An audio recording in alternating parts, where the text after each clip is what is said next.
Climate Change Conference began in Glasgow on October 31st. At this important two-week conference, world leaders debate on ways the world can unite together to fight one of the most pressing issues of our time, climate change. Just one of the many challenges the conference discusses is CO2 emissions. The Intergovernmental Panel on Climate Change recommends that global CO2 emissions should decrease by 50 to 80% by 2050. How can economies that depend on fossil fuel exports and the oil and gas industry meet this challenge? What solutions are out there? Good morning, and thanks for coming. I'm Liz Brailsford, President and CEO of the World Affairs Council of Dallas-Fort Worth. We're thrilled to welcome Texas A&M University at Qatar's Dr. Dabia Al-Mohanadi, who is here to speak on the answers to these CO2 emissions problems. As we continue to safely operate programs in person, we'll be taking every step within our capacity to protect our community. For the most up-to-date on our health and safety practices and to view a complete event lineup, please visit our website at dfwworld.org. Dr. Dabia Al-Mohanadi is an assistant professor of chemical engineering at Texas A&M University at Qatar. She began teaching there in 2018 and is the first female Qatari graduate of Texas A&M at Qatar to return to the university as a faculty member. She earned her master's degree from the branch campus and a PhD from Texas A&M's main campus, all in chemical engineering. The goal of her work is to reduce the carbon footprint in gas production and processing and to have more return on investment while reducing that carbon footprint. She is the recipient of many awards and honors in her field, and she states, "I want to create the most impact I can and start producing good engineers, and by creating new knowledge, I hopefully can give back to the country which has invested in me so much. I don't want to have just local impact, but international. That's the ultimate goal." And I think that's a fabulous goal. We are honored to have her with us today. And Dabia, I look forward to a fascinating presentation. And with that, I will hand it over to you. Thanks again to everyone for joining us, and we'll see you on the flip side. Thank you so much, Liz, for hosting me and for the wonderful introduction.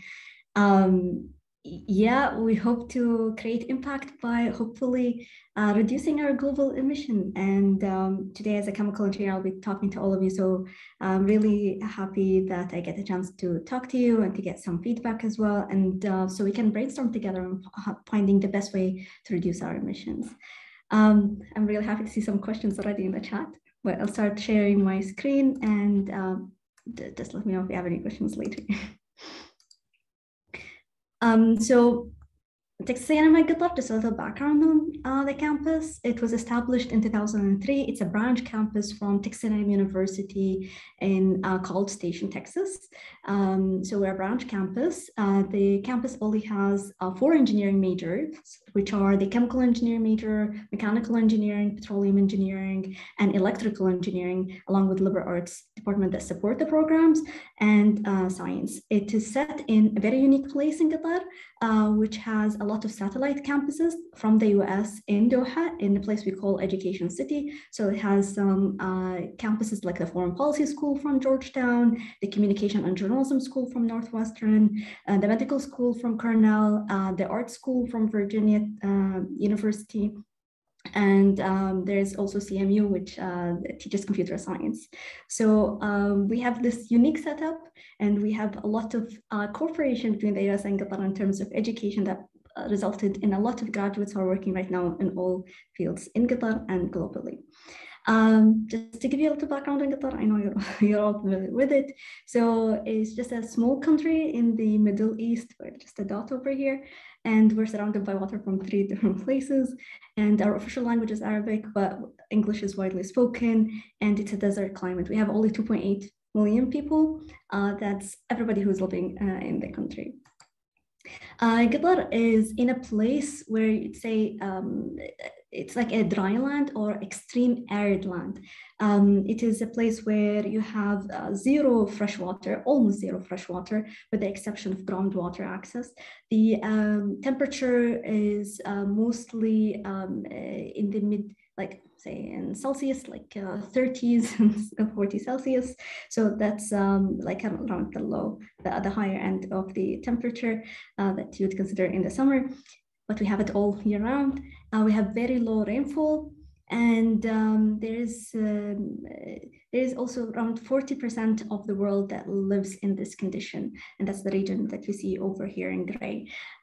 Due to climate change, more places around the world are going to become arid, so they will have similar climate to Qatar if we don't know anything about it.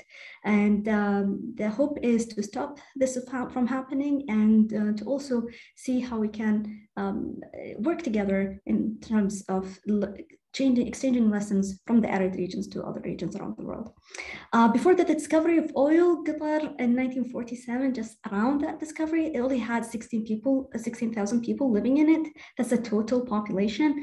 It mostly lived on fishing and pearl diving.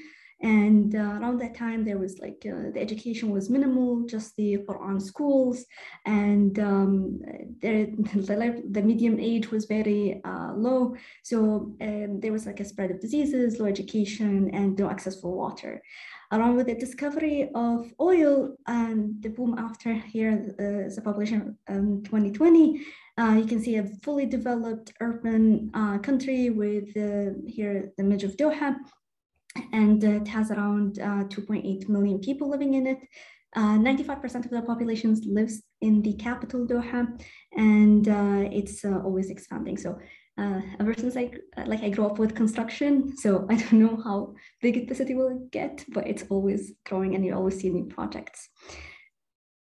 Obviously, that was made possible because of the discovery of oil and also the discovery of gas that made everything livelihood possible in Qatar. Because of the low rainfall, we don't have any fresh water resources with the exception of groundwater, and we rely heavily on desalination of seawater for clean water access. There's also a heavy industrial activity and petrochemical activity that consumes a lot also from water. And sadly, just because of the large heavy activity and the low population, we have one of the largest water consumption per person per day in the world. It's a hydrocarbon-based economy. The LNG export is reaching everywhere in the world. We have the largest LNG company, which is liquefied natural gas, that exports to Japan, South Korea, China, India. There's also some that goes into Europe and neighboring countries. And this enabled the wealth of the nation, and the campuses like Texas campus that I'm studying and teaching at right now. And also it fed into the Qatar Investment Authority that has a lot of investments around the world. So it goes from hydrocarbon that actually created the livelihood in the country itself and generated the wealth. However, Qatar is at very large risk of climate change effect. The total emission contribution is less than 1% of the total world emissions, just because it's a very small country, less than 1%. If we go all zero, all 1% will change. However, we're at a very high risk of sea level rises. This is because the population lives along the coastline and with high probability of sea level rises. So even the industrial activity and the residential activity and the oil and gas and the power and the water all sits across the coastal region. So there is a huge risk of interruption to all of these activities.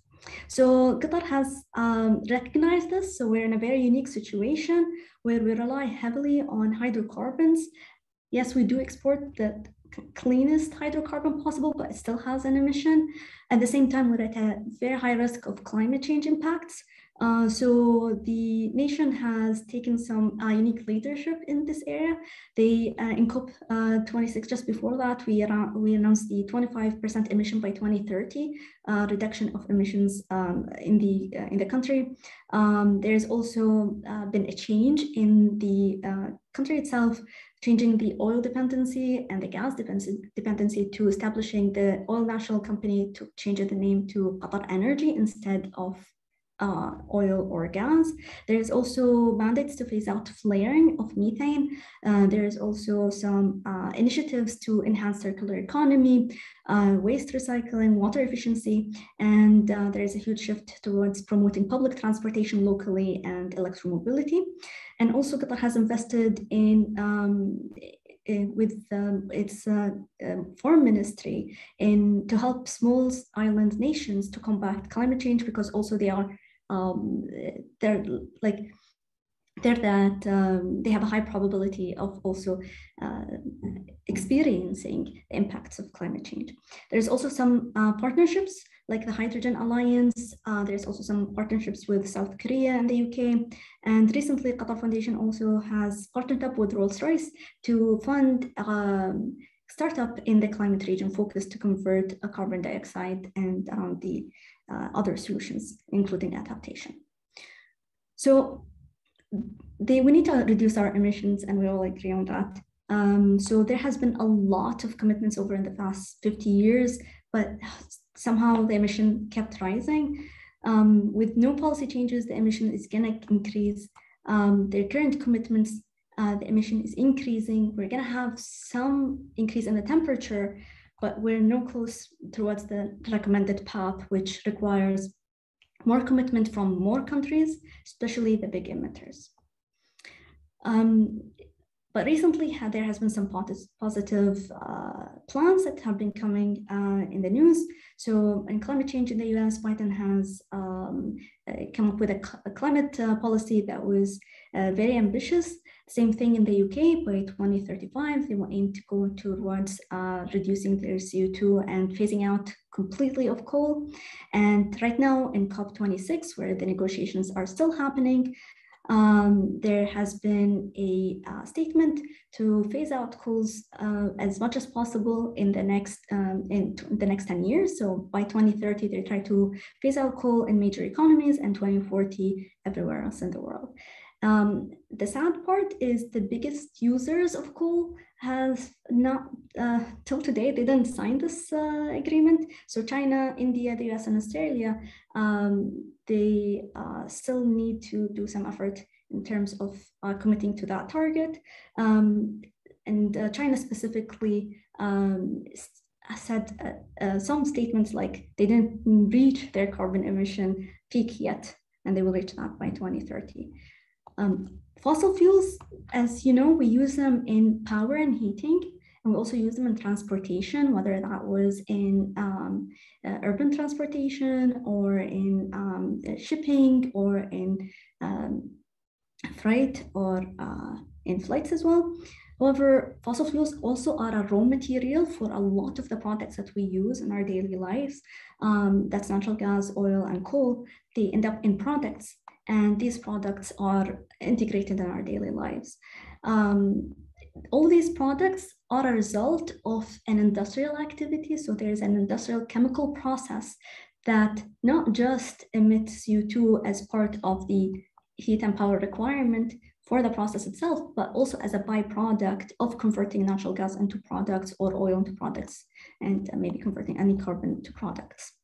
So to reduce those emissions, we either need to avoid reducing that by using renewable energy as much as possible, so we avoid the creating of CO2, but also we need to have some processes to eliminate the process-related CO2 emissions.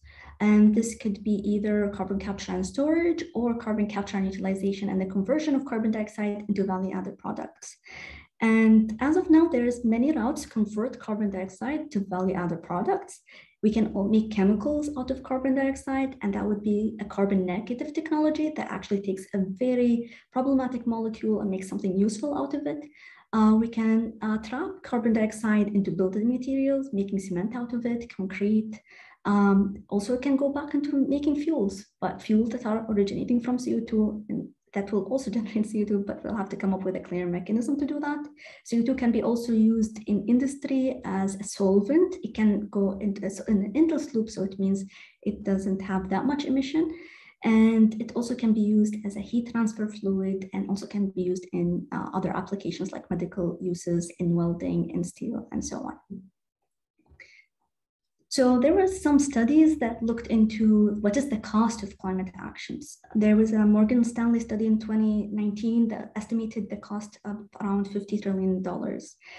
This would have to be divided between renewables, electrical vehicles, carbon capture and storage, hydrogen production, and biofuels.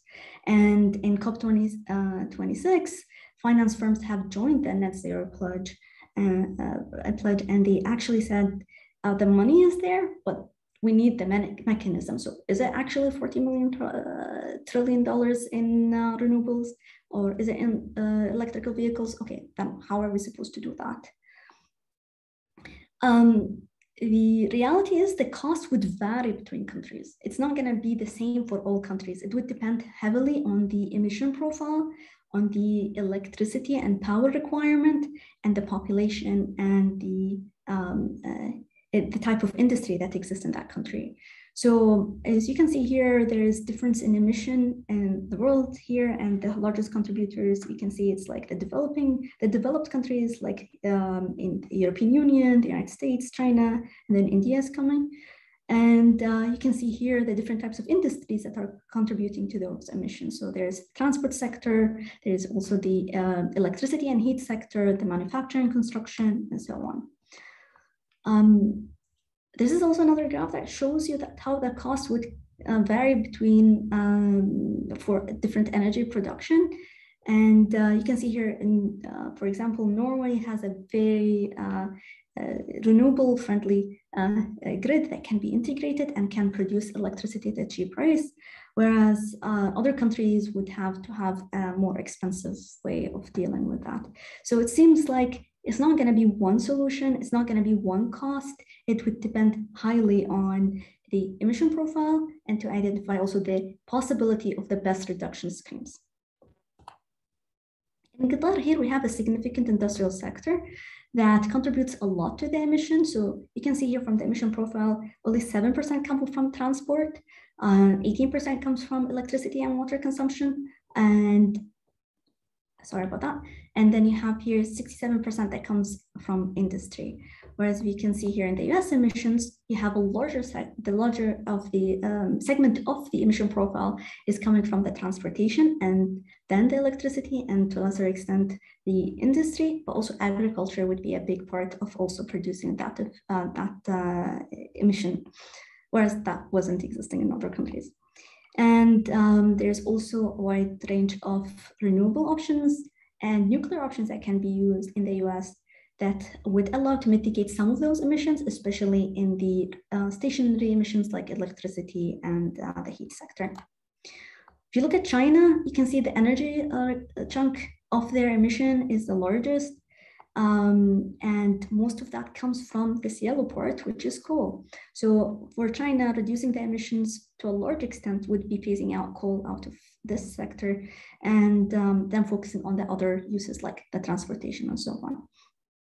So each sector needs a customized solution, and we need to analyze that through a holistic approach. When we mean holistic approach, we need to understand the emission side and the reduction side, and then we need to understand the cost and the benefits of each solution, because there are some expensive solutions, some would be quicker to implement, which would be cheaper solutions, and we need both to come up with ultimate reduction.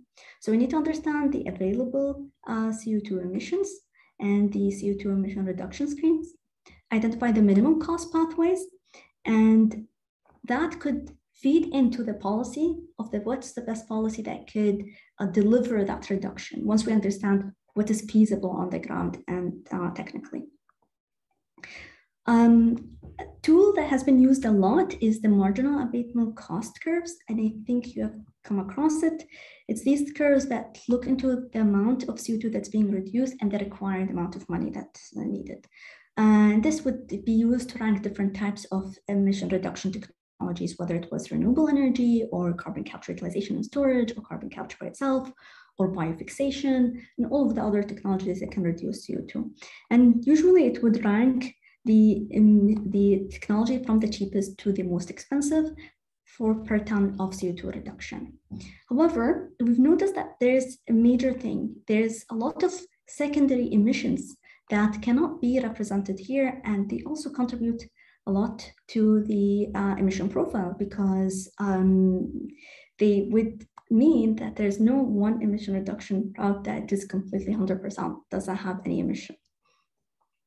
So this, for example, looks into a carbon dioxide source. There's like a technology that captures CO2, and then this would require some power. This power, if supplied from a non-renewable source, would produce emission by itself. And then if you take that carbon dioxide and put it in a sink that can convert it to a value-added product, it would also produce CO2. So we need to account for these uncaptured emissions to rank the actual solution. What is the actual solution? What would have the net CO2 reduction? So we've implemented a method that combined the marginal abatement cost curves with the secondary, accounting for these secondary emissions. And we applied it to different regions around the world just to understand what is the possible solutions in between using renewable energy, CCUS, any other solution that is possible. And this is commercially available. This was back in 2020, so it was commercially available back in 2019. So we looked into Norway. We analyzed the emission profile there. We took 58% of the stationary emissions, which are the largest contributor to the CO2, total CO2 emission of the world. Then we look into the power sources, and we saw that you actually can have 90%, 98% for the power can be reduced by using renewables. And we looked into the energy price. Looked into Qatar, the emission profile there from the stationary emissions. Again, stationary emissions globally are the largest contributor to CO2. It was about 80% of the country's emission profile, and the only access for renewable was solar. Everything existing was based on natural gas.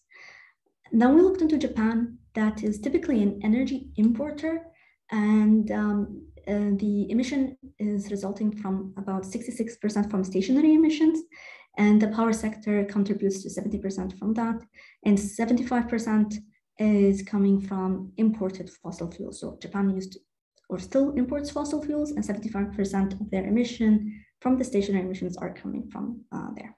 And the energy price is the highest comparing to Norway and Qatar. Then we looked into the emission profile. We looked into the different industries that contribute to the emission. So electricity, fuel consumption, there's also some like the chemical production and other emissions. Then we looked into the possible ways of reducing that CO2 emission, either converting it to value-added products, the use of biofixation, or the use of enhanced oil recovery, for example. And we looked into the existing power options for different places. So in Japan, they had nuclear power, they had also gas power, they had some coal power. In Qatar, it was 100% gas. In Norway, they had some gas, but also some solar. So we looked also into the potential of implementing solar, wind, and hydropower based on these different countries. And we came up with these emission profiles. From here, we noticed that Qatar can reduce a lot of their CO2 emission just by using carbon capture, utilization, and storage that has a high efficiency. That means that converting carbon dioxide into value-added products on net zero or negative carbon negative technologies like enhanced oil recovery, methanol production, and natural gas processing, using it in accounting for that emission into greenhouse production. And you can see here, even though enhanced oil recovery produces oil, the oil itself that comes out of this can't be run, like the CO2 that can be input in there can be run in a loop. So we accounted for that, and also the emission that would come out after the production, but we didn't account for the emission that will happen from the oil production, which means that this is a major flaw as well, because it's not a complete solution, it's a partial solution. But Qatar can be cost neutral and reduce about 17% of their emission at cost neutral. That's something that is really powerful, because everybody talks about reducing emission, and that means that it will be costly. Here you can have no losses and reduce your emission. In Norway, because it had a similar hydrocarbon industry, There's also a huge potential of reducing enhanced oil recovery and carbon capture and storage. And it can also reduce up to 8% of, 20% of their emission and using cost-neutral sinks. How about Japan though? It was more expensive to do that. Japan was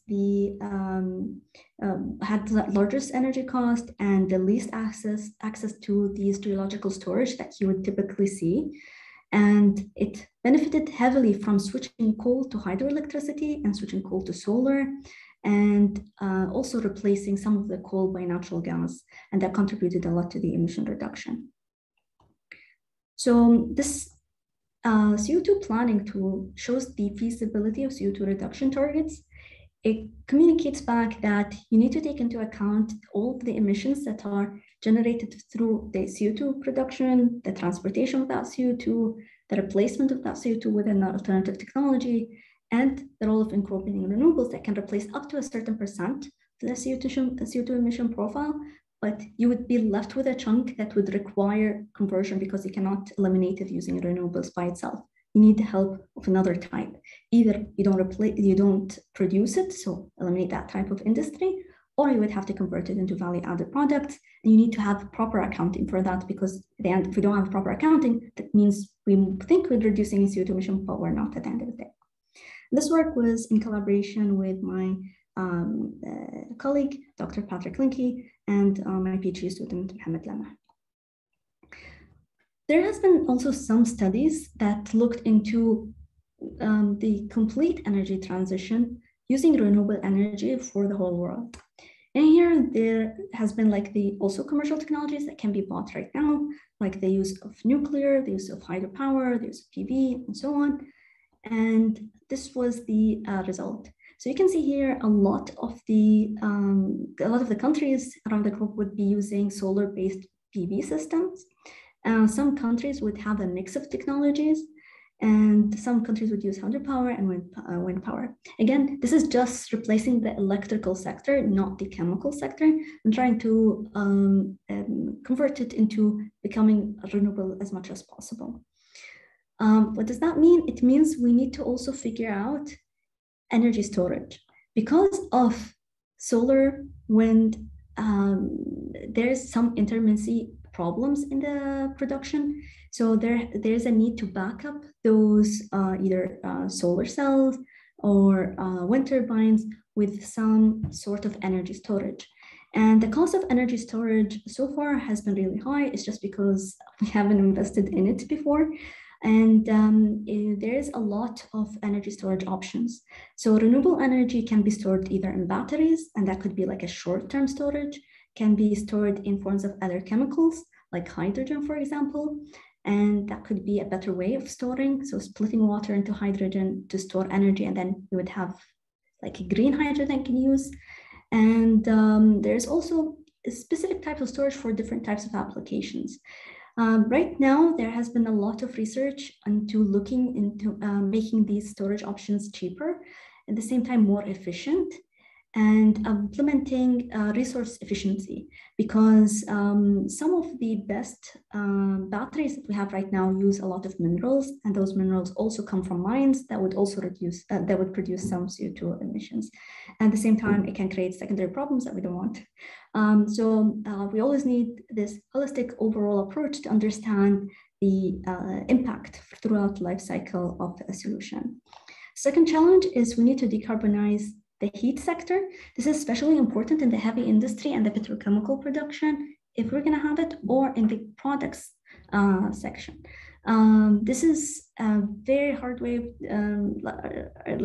of producing heat, because the industry requires high temperature. And those high temperatures would need a lot more of research to produce those high temperature. Right now, the best solutions that we have is concentrated solar panels and geothermal. If a country is lucky enough to have access to geothermal energy, that's good. If not, then they would need to innovate into other type of solutions, like the use of biomass and biogas and so on. There's also another challenge of carbon dioxide hydrogenation to convert it to value-added products. We need to come up with less carbon intensive hydrogen that can be used to convert carbon dioxide into value-added products. And these products can be anything from like formic acid that can be used as a precursor for other products, or converting carbon dioxide into other useful forms. It can be used, so any carbon negative technology that converts carbon dioxide into a value-added product, that is a huge industry, needs clean hydrogen and renewable hydrogen as much as possible. So that means that we need to focus on hydrogen production and use. And locally, we have worked with, here, this is my master's student, Yasser. He has looked into the production of hydrogen and transportation of hydrogen, and also possible uses. We discovered that the largest sector that needs or would be useful for hydrogen to be implemented in the shipping, because shipping produces a lot of emissions. And as of now, there is some question marks in research, because even if we wanted to use hydrogen in its pure form, it's a safety risk. So there's alternative formats of using that, either mixing it with oil or mixing it with, or producing ammonia. And if we have ammonia as well, we need to figure out how to do that safely. So we would need to focus on work in this area, also R&D investments in this area, to figure out how to make hydrogen cleaner so we can convert it and continue using it. So what would be a quick win for the whole world is to work on an efficient energy mix for developing and emerging economies. We need to work together to help other developing nations to come up with the best energy mix, direct them away from coal. So we need to make that energy mix cheap and feasible and accessible. At the same time, there's also a possibility of implementing cross-border electrical grids, and there has been some successful examples on this. So one example is Norway electrical grid that is connected to Europe, that can produce about 98% mix of renewables into that electricity production transported to other places. We need to figure out how to do that more and to have cross-border collaboration in that area. There's also a need for increase in R&D investment in renewable energy still, in carbon capture utilization and storage, in energy storage and alternative chemistries, because to become carbon negative, we need all of these technologies coming together. And the world has done that very nicely, and reducing the cost of solar energy in the past 2 decades. It's now almost 60% cheaper than it was in 2010. And if we continue on this path of investing and in R&D into developing cheaper and more efficient technologies, then the world would be more likely to implement those. Last but not least, everybody should be involved. So we need government collaboration with industry. We need local policies, and we also need global policies, but we need some sort of a mechanism of accounting that make sure that everybody is doing their part. This is the hard part. Technically, there are solutions. It can be done. It's just coming together and holding each other accountable to reduce our emissions. And last but not least, I just want to show you this image. This is an image of a glacier, 1986 and then 2020. And you can see that there is a lot of melting that's happening. So we need to quickly act together. We need to assess what we have done wrongly in the past, and we know that. We need to understand our present, what we can do today, so we can have a better future. And my student here, Elizabeth Abraham, is working on evaluating those transitions with policy to achieve net zero. This is the end of my talk. One ambitious target we have here in Qatar is to deliver the first carbon neutral World Cup. And hopefully I can do that in 2020. So thank you so much. Thank you so very much. I first want to say, before I get to your presentation, Davia, that I was in Doha in summer of 2019, and yes, it was very hot, but it was a lovely, lovely week, and we got to see the building of the World Cup stadiums and learn about the World Cup, and you all are doing amazing things in your preparation, and to have a net zero World Cup would be fabulous and exciting and thrilling. And anyway, your presentation, thanks for breaking that down for us to be a lot more easy to understand. It can get confusing, and there's a lot of different factors that are in place. And frankly, it's a really complex situation. So thank you for breaking that down for us. We do have several questions that I would like to get to. So, okay, from an attendee, you had a slide that showed nations' cost effectiveness related to alternate energy production. Can you explain what kind of infrastructure is in place for countries like Norway, who seem to be most prepared for this shift, and why are they so far ahead? That's a really good question. So Norway is blessed. They have access to a lot of renewable energy sources. So hydropower is very accessible in Norway. They have also access to geothermal energy, and they have access to wind energy. So that gives them a unique opportunity to produce a lot of their electricity through renewables, which are don't have a lot of those problems that, say, other types of renewables would have. So they don't need to rely on energy storage, for example, in the form of batteries or in the form of, say, natural gas or converting into hydrogen, because it already exists there. So hydropower has already the storage built into it, and has been used before, and for geothermal as well.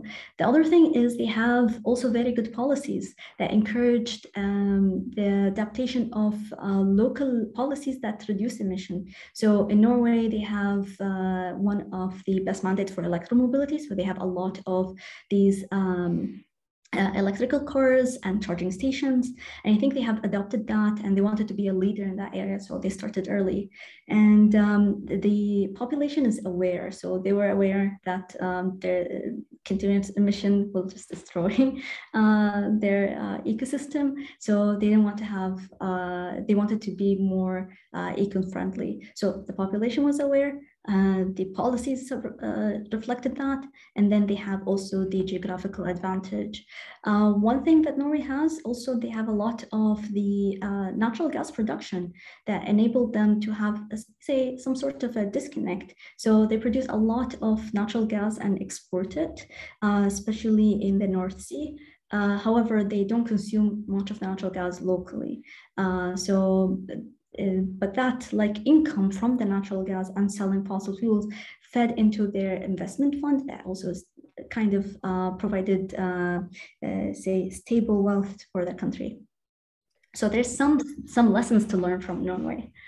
It's really interesting, and obviously Norway is a first world country and is a much richer country than a lot of others on this globe. And so on that note, your conversion and capture methods that you mentioned for fossil fuels and climate change remedies in general, and you talked about how different it is for every country, both their climate change initiatives and also the cost for those countries. So truly, how realistic is it for other countries that may not be as rich as Norway?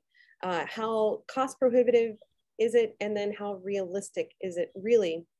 And just to add another question to that, how do you really balance the countries that are needing to grow their industries and their economies while needing to reduce emissions at the same time? Yeah, so that's the challenge there. So they would need help. Obviously, left alone, they would go for the cheapest energy source. And you see that. You see it in India and the development. They're producing a lot of coal, and you see it in China as well, because it's still it's accessible. It's within their own boundary. They can control it, and will produce really cheap energy for them that would allow them to do all of these development. If, say, renewable energy was as cheap as that and was competitive with it, then obviously they would go for the cheapest option, and they would go for the renewable energy option. Even making those technologies like carbon conversion and so on, if we make them cheap or free available for those countries, then yeah, they will use them. They will try to improve the local air quality around them. Just today, I had a friend from India just sent me the smoke picture from Delhi, and he was like, last year it wasn't like this because of COVID. They had a reduce in the car usage, but right now they have relaxation of the policies, and then the emission just went back. So we know how to make things less polluting. However, we needed to make it accessible. So that's why it's also really important to have, say, public-private partnerships, so we can develop technologies that would be made accessible for everybody as a solution.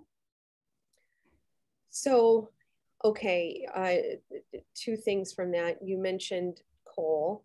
And so Australia, in one of your slides, uses so much coal, and you probably saw that with the COP26, there was a report that was being prepared in advance of that, and a lot of countries, including Australia, asked for language to be revised or omitted. How can Australia specifically address hitting future climate targets for Australia specifically, and then well, let's go with that for now. And okay. And then also you mentioned making things cheaper, making renewable energy. Is that, how soon can we do that? How realistic is that? Yeah.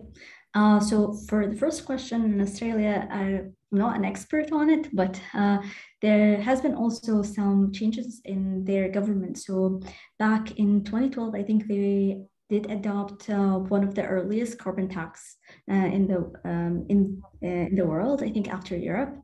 So they had a carbon tax that was there for a couple of years, and then they just elected another government that abolished that because they saw that there was an increase in the price of certain goods, and it wasn't efficient, basically. So it was like a premature policy that came into place where people were not ready, or the infrastructure was not ready to have that.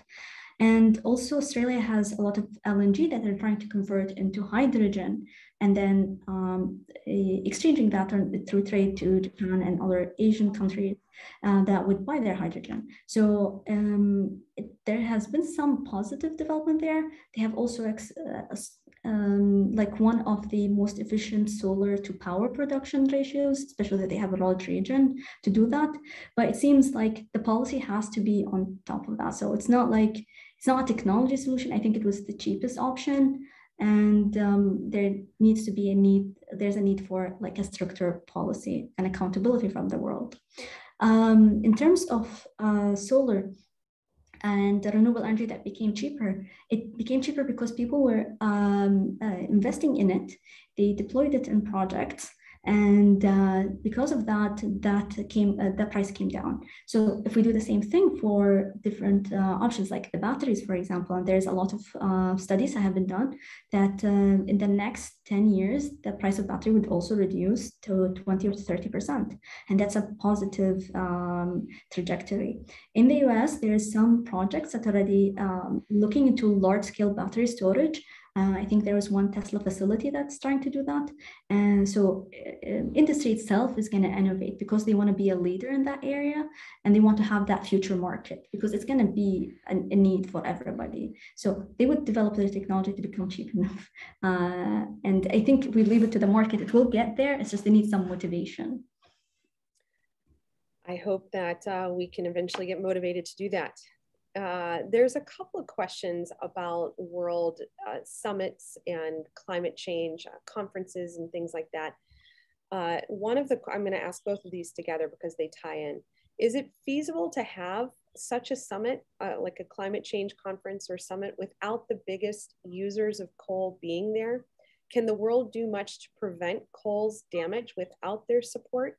And then a very related question from another attendee says, how can any of these plans hope to succeed when China is not in reality participating? Mm-hmm. Yeah. So that's a difficult one. Definitely, you need to have any climate solution. You would need China, the US, the big three, right? And India, and then you would need the EU. So any solution without these four, nothing will happen. So definitely we need some leadership or someone to take the example and then make sure that others follow. The thing is, here comes the issue of global governance. We don't have an independent body that makes climate change violations, like say a crime. It doesn't exist. So the accountability mechanism is not there. So I think through like now COP26, so it's been happening for 26 years. we know exactly what's missing to implement a solution. So we need those mechanisms that hold other countries accountable, that make emitting a certain amount of CO2 above their need illegal, and so on. It will be hard, I think, because we don't have that central authority, and you can see it in the UN, right? So yeah. Okay, so this question is really about countries that don't follow through with their commitment to emissions, and what mitigation strategies or what can the world do when other countries don't live up to their emissions commitments or other climate change emissions commitments? Yeah, so I think there would be a response. As of now, I haven't seen like a boycott of a certain country just because of their emissions, but maybe there would be a more response of the consumer itself. So maybe the consumer would be more likely to buy a product that would have a low CO2 emission, maybe at a higher cost from another country, because he's climate or she is climate conscious. So the consumers will drive those decisions, us, the people. And you can see it, especially with the younger generation. I work a lot with Gen Zs. They're more active in this area. So I've seen them like looking into more sustainable products. They're adopting more sustainable products. They're becoming more climate aware. And through the education system, if we communicate the dangers of climate change and the realities and opportunities as well for like growth using or like developing with CO2 reduction, that could also be a motivation. So aware society, consumers that would put pressure on their government officials, or they would make their decision through their consumer behavior.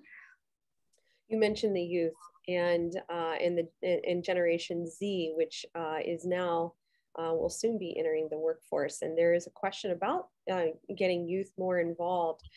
You mentioned the products that they choose and that they're becoming more aware, but what other, and this question is from an attendee, how can we get them even more involved? And so in choosing the products is important, but are there other ways that we can engage them or involve them so that we have a better future with climate? I think I'll just take a step back also.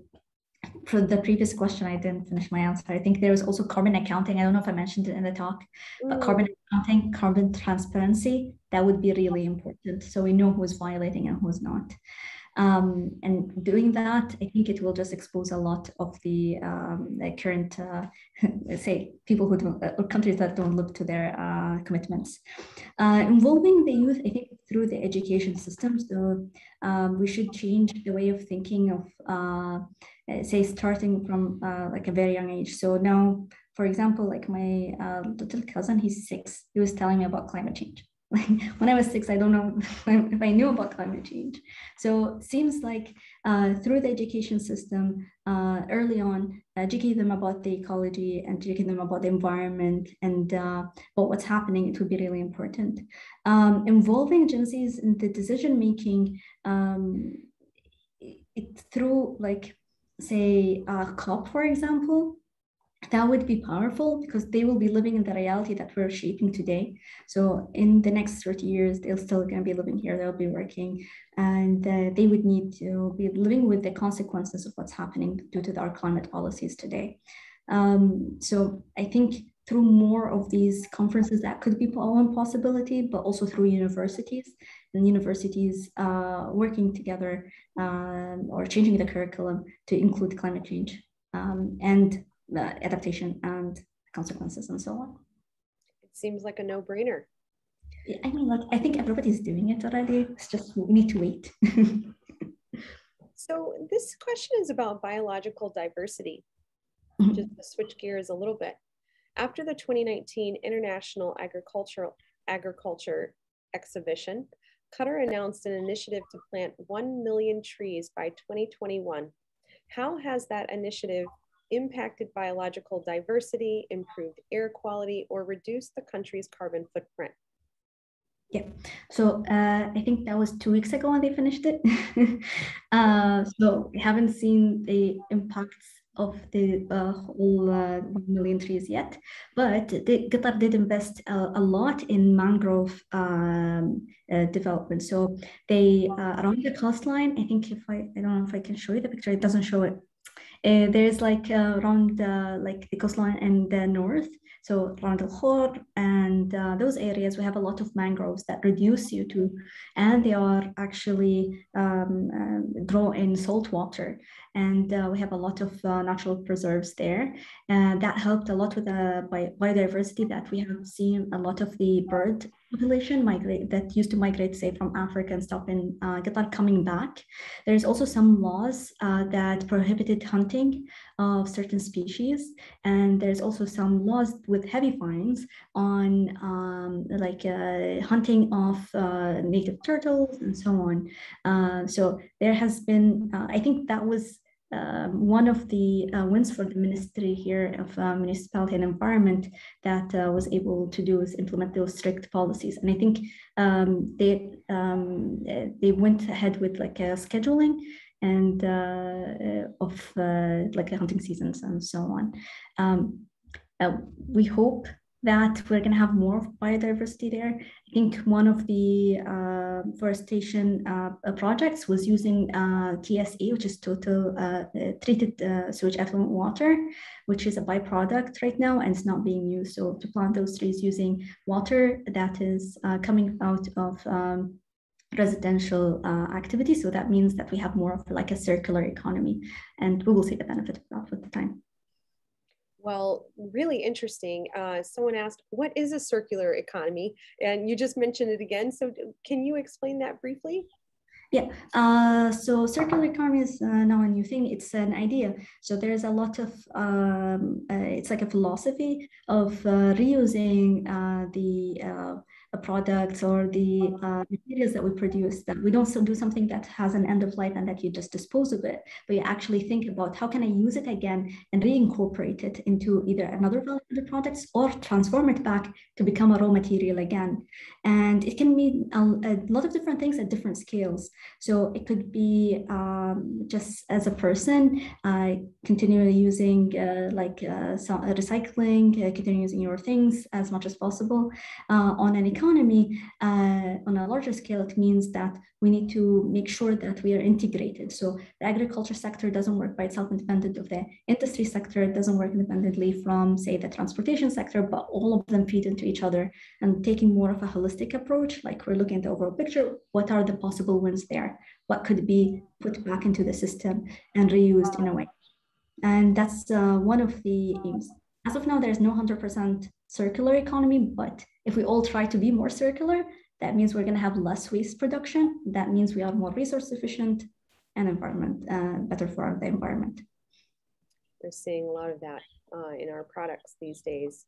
So I want to finish this out with a couple of last questions, and both of these are about carbon neutral, being carbon neutral. So this person says, it's very impressive about having carbon neutral at your World Cup next year. Has the US, Mexico, Canada group reached out to you about effectively doing the same for their World Cup? And this person hopes it's a new trend, and I have to say I do too. Yeah, I hope so. I'm not involved with the group here, but for sure there has been established 2 groups that are responsible for the World Cup here in Qatar. There's one is the Supreme Legacy and Delivery Group. So they are preserving the legacy on all the knowledge and the lessons that they have been acquiring, and they will pass on this knowledge to the next host. I think there was also a similar initiative where they have did some exchanges through the Russian World Cup back in 2018, and some lessons that were learned from that World Cup taken to the next World Cup, and hopefully would continue this building this knowledge that we can all share. Yeah, I hope that everything becomes more carbon neutral and then carbon negative. Why not? Why not, right? Why not? We must aspire. And last question, and you have talked a lot about what governments should be focused on to move towards becoming more carbon neutral. But what are some of the practical ways that we as individuals can start to change our lifestyles to make an impact. And are there any commitments that you've made in your life that you care to share about what we all could be doing? That's such an interesting and good question. I think the governments had to do a lot, especially that they set the regulation of the land and they allow the industry to come in and emit as much as they want. And they are the largest contributors to those emissions. And I showed you before the pie chart, so you can see that your contribution will be like 1% from like 17% that's the total population would use. So we might not have that big of an impact, but just being aware would be helpful. I think one of the things is to look into your own life and lifestyle and see where you can be more efficient, either with the use of resources. Say if you have like you're consuming a lot of new products and you dispose of them, try to recycle as much as you can. And might not help in the overall scheme of things, but just by doing it, you're building that habit and you're showing others that it can be done. The other thing is switching your diet. That is helpful. So trying to incorporate more plant-based diet. It is shown in like many studies that can reduce CO2 emission because we have the meat industry and the dairy industry as a major contributor of CO2 emissions. I think also doing things like trying to be more like installing like more efficient electrical equipment like LED lights, better use of like TVs or monitors that have energy savers on it. Try to have as well to walk as much as you can and use public transportation than driving everywhere. At the same time, you can also like set the AC to like a certain temperature. If you have it here in Qatar, we do have it everywhere. So we're trying to keep it at the optimal temperature of 23 degrees Celsius again. Personally, I try to do that as much as possible. And by advocating and making sure that my students here at Texas A&M are doing the same. And when they end up working in any place, say it was an oil gas company or a pharmaceutical company or anywhere, they would practice that. And hopefully at the end, it would trickle down once they go in, if they are conscious, their action is going to be conscious of that.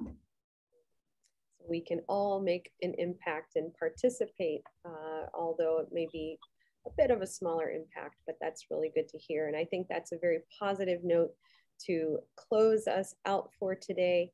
Truly, Dabia, thank you very much for your time and for breaking that down, a complex subject, into ways that we all can understand.